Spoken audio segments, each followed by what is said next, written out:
ನೀವು ಯೂಟ್ಯೂಬರ್ ಆಗಿದ್ದು ಬಿಗಿನರ್ ಆಗಿದ್ದರೆ ಈ ವಿಡಿಯೋನ ಕೊನೆವರೆಗೂ ನೋಡಿ. ಹೀಗೆ ನೋಡಿ ಮೊಬೈಲಲ್ಲಿ ಕ್ರೋಮ್ ಮೇಲೆ ಕ್ಲಿಕ್ ಮಾಡಿ ನಾವು ಹೇಗೆ ಡೆಸ್ಕ್ಟಾಪ್ ಮೋಡ್ನ ಆನ್ ಮಾಡ್ಬೋದು ಅಂತ ತೋರಿಸ್ತೀನಿ. ಇಲ್ಲಿ ಯೂಟ್ಯೂಬ್ ಮೇಲೆ ಕ್ಲಿಕ್ ಮಾಡಿದ ನಂತರ ಈ ರೀತಿ ನೋಡಿ ಡೆಸ್ಕ್ಟಾಪ್ ಮೋಡ್ ಆನ್ ಆಗುತ್ತೆ. ಇಲ್ಲಿ ನೀವು ನಿಮ್ಮ ಒಂದು ಚಾನಲ್ದು ಏನು ಐಕಾನ್ ಇರುತ್ತಲ್ಲ ಅದ್ರ ಮೇಲೆ ಕ್ಲಿಕ್ ಮಾಡಿದಾಗ ಇಲ್ಲಿ ವ್ಯೂ ಚಾನಲ್ ಅಂತ ತೋರಿಸುತ್ತೆ. ನಂತರ ನಾವಿಲ್ಲಿ ಸೆಟ್ಟಿಂಗ್ಸ್ನ ಆನ್ ಮಾಡ್ಕೋಬೇಕು. ಕಸ್ಟಮೈಸ್ ಚಾನಲ್ ಮೇಲೆ ಕ್ಲಿಕ್ ಮಾಡಿದ ನಂತರ ನೋಡಿ ಈ ರೀತಿ ಓಪನ್ ಆಗುತ್ತೆ. ಹೀಗೆ ಓಪನ್ ಆದಮೇಲೆ ನಾವು ಇಲ್ಲಿ ಒಂದು ಸೆಟ್ಟಿಂಗ್ಸ್ ಇದೆ ನೋಡಿ, ಇಲ್ಲಿ ಸೆಟ್ಟಿಂಗ್ ಈ ರೀತಿ ಸಿಂಬಲ್ ಇರುತ್ತಲ್ಲ ಇದ್ರ ಮೇಲೆ ಕ್ಲಿಕ್ ಮಾಡ್ಕೋಬೇಕು. ಕ್ಲಿಕ್ ಮಾಡಿದಾಗ ಈ ರೀತಿಯಾಗಿ ಒಂದಷ್ಟು ಆಪ್ಷನ್ಸ್ ಓಪನ್ ಆಗುತ್ತೆ. ಇಲ್ಲಿ ನಾನು ಅಪ್ಲೋಡ್ ಡಿಫಾಲ್ಟ್ಸ್ನ ಕ್ಲಿಕ್ ಮಾಡ್ಕೊತಾ ಇದ್ದೀನಿ. ಇಲ್ಲಿ ಬೇಸಿಕ್ ಇನ್ಫೋಗೆ ಹೋದಾಗ ನಾವು ಒಂದು ಯಾವುದೇ ವೀಡಿಯೋನ ಅಪ್ಲೋಡ್ ಮಾಡಬೇಕಾದ್ರೆ ನಾವಿಲ್ಲಿ ಏನೆಲ್ಲ ಕೊಟ್ಟಿರ್ತೀವಲ್ಲ ಅದು ಆಟೋಮೆಟಿಕ್ಕಾಗಿ ಅಲ್ಲೂ ಅಪ್ಲೋಡ್ ಆಗುತ್ತೆ.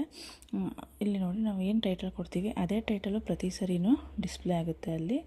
ನಂತರ ಡಿಸ್ಕ್ರಿಪ್ಷನ್ ಅಷ್ಟೇ, ನಾವಿಲ್ಲಿ ಏನು ಕೊಟ್ಟಿರ್ತೀವಲ್ಲ ಪ್ರತಿ ಸರಿ ಡಿಸ್ಕ್ರಿಪ್ಷನ್ನ ಟೈಪ್ ಮಾಡೋ ಅಗತ್ಯ ಇರಲ್ಲ. ಇಲ್ಲೇನ ನಾವು ಟೈಟಲ್ನ ಮತ್ತು ಡಿಸ್ಕ್ರಿಪ್ಷನ್ನ ನಮ್ಮ ಚಾನಲ್ಗೆ ಸಂಬಂಧಪಟ್ಟಂಗೆ ನಾವು ಟೈಪ್ ಮಾಡ್ಕೋಬೇಕು. ಆಮೇಲೆ ಇಲ್ಲಿ ವಿಸಿಬಿಲಿಟಿ ಮೇಲೆ ಕ್ಲಿಕ್ ಮಾಡ್ಕೋಬೇಕು. ನಾವು ಅಲ್ಲಿ ಏನಾದ್ರು ಚೇಂಜಸ್ ಮಾಡಬೇಕು ಅಂದರೆ ನಾವು ವೀಡಿಯೋನ ಅಪ್ಲೋಡ್ ಮಾಡೋದು ಚೇಂಜ್ ಮಾಡ್ಬೋದು.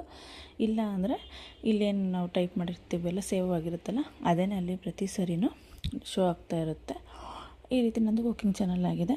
ನಾನು ಈ ರೀತಿ ಕುಕ್ಕಿಂಗ್ ರಿಲೇಟೆಡಾಗಿ ಒಂದು ಟೈಟಲ್ನ ಕೊಟ್ಟು ಮಾಡ್ತೀನಿ. ಇಲ್ಲಿ ನೋಡಿ ವಿಸಿಬಿಲಿಟಿನ ಯಾವಾಗಲೂ ಪಬ್ಲಿಕ್ ಕೊಟ್ಕೊಳ್ಳಿ. ನಂತರ ಅಡ್ವಾನ್ಸ್ ಸೆಟ್ಟಿಂಗ್ಸಿಗೆ ಹೋಗಬೇಕು. ಇಲ್ಲಿ ಅಡ್ವಾನ್ಸ್ ಸೆಟ್ಟಿಂಗು ತುಂಬ ಇಂಪಾರ್ಟೆಂಟ್ ಆಗಿರುತ್ತೆ. ನಮ್ಮ ಒಂದು ಚಾನಲು ಯಾವ ಒಂದು ಕ್ಯಾಟಗರಿಗೆ ಬರುತ್ತೆ ಅಂತ ನಾವಿಲ್ಲಿ ಸೆಲೆಕ್ಟ್ ಮಾಡ್ಕೋಬೇಕು. ನಾನು ಹೌ ಟು ಡೂ ಆ್ಯಂಡ್ ಸ್ಟೈಲ್ಗೆ ಸೆಲೆಕ್ಟ್ ಮಾಡ್ಕೊಂಡಿದ್ದೀನಿ.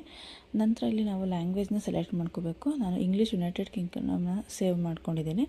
ನಂತರ ಸೇವ್ ಕ್ಲಿಕ್ ಮಾಡಿದ್ರೆ ಇದಿಷ್ಟು ಸೆಟ್ಟಿಂಗ್ಸ್ ಆನ್ ಆಗುತ್ತೆ.